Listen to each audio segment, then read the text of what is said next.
Hey everybody, it's Mike Meyers and Richard Chapman, two bald nerds coming at you this week with the topic of breaches. And folks, I tell you, January of 2024 has proven to be an interesting month when it comes to breaches.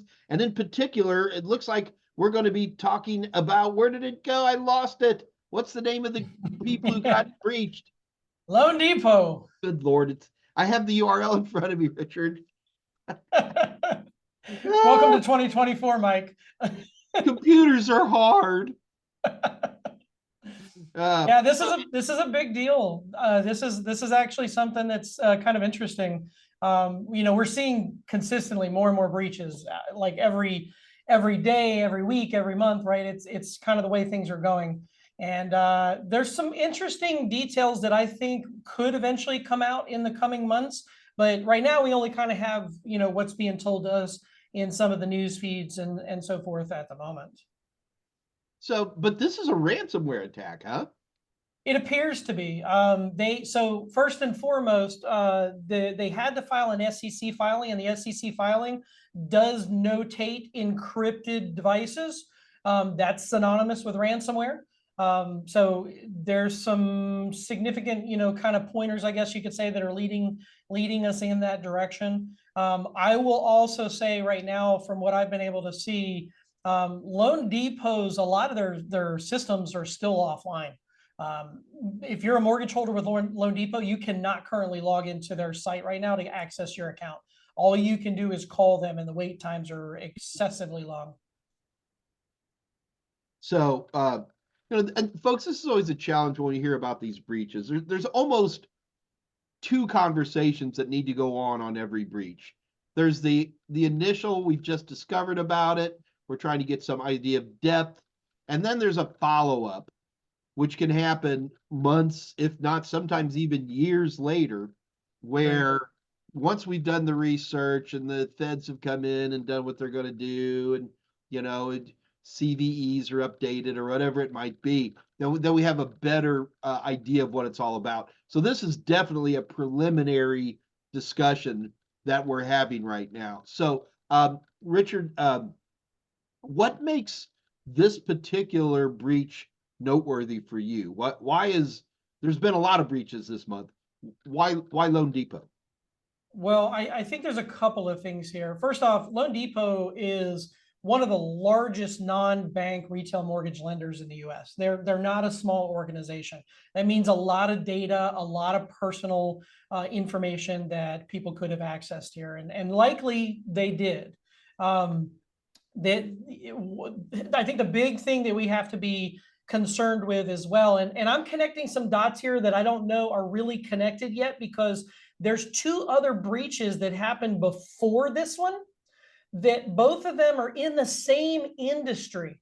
So whenever I see that, I always start to think about some sort of consistent software application or framework or service or tool that those particular organizations use, because they're in the same industry.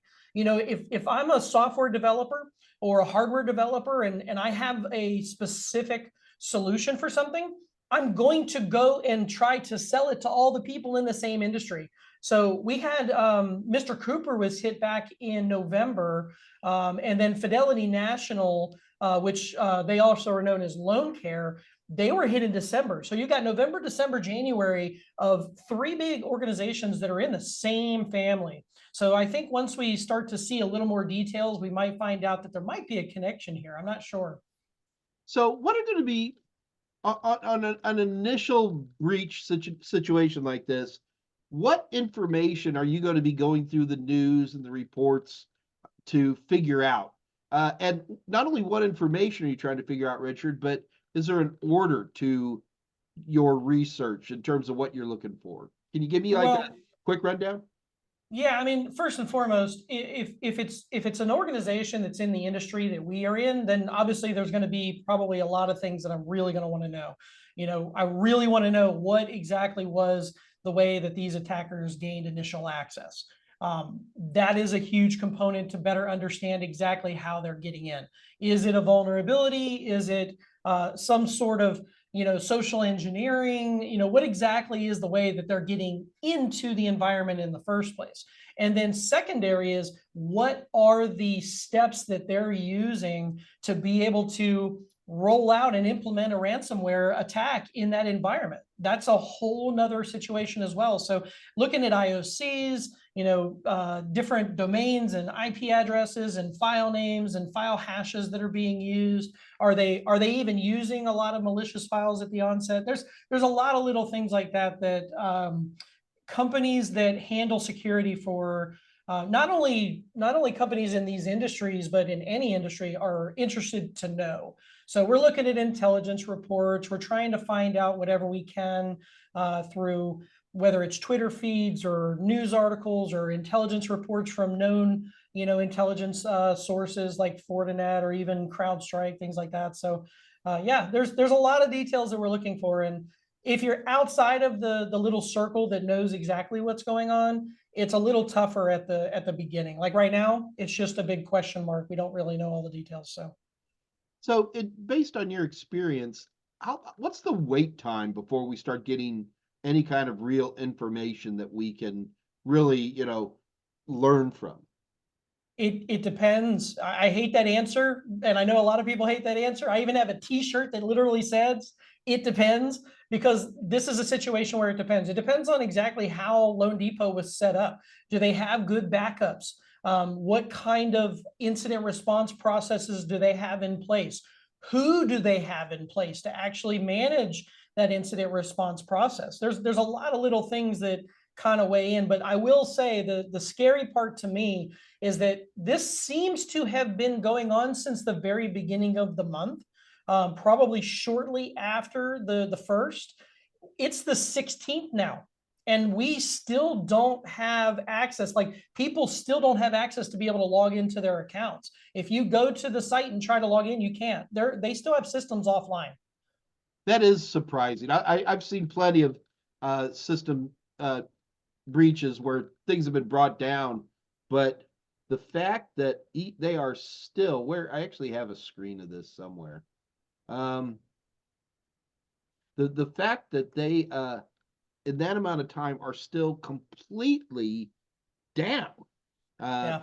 Well, that speaks one thing for sure. They don't have any backups. I mean, good Lord.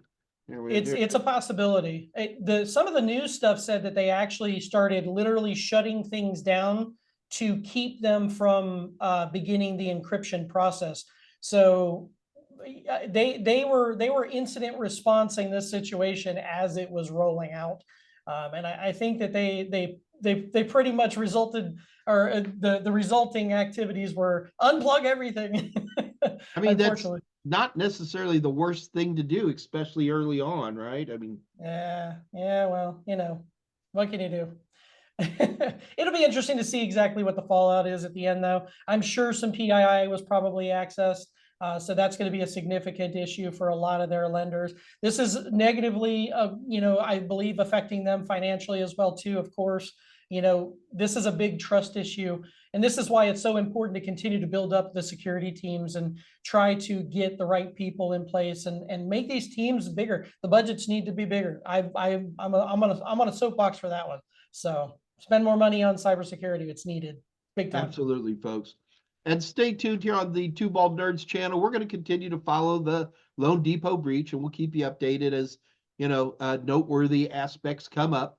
But yeah, do keep in mind, it's a tough world out there, folks, and that's why you should be considering careers in CyberNow Labs. So definitely take an opportunity, head over to cybernowlabs.com website, check it out, and take a look at upcoming cohorts. See how you too could be a part of this amazing IT security career. Richard, that's all I've got, brother. I'm going to let you go, and I'm going to see you on the next Two Bald Nerds. How's that sound? Sounds good. Y'all have a good one. Bye. If you like Two Bald Nerds, check out our entire playlist right here. It's a lot of fun. We'll see you there.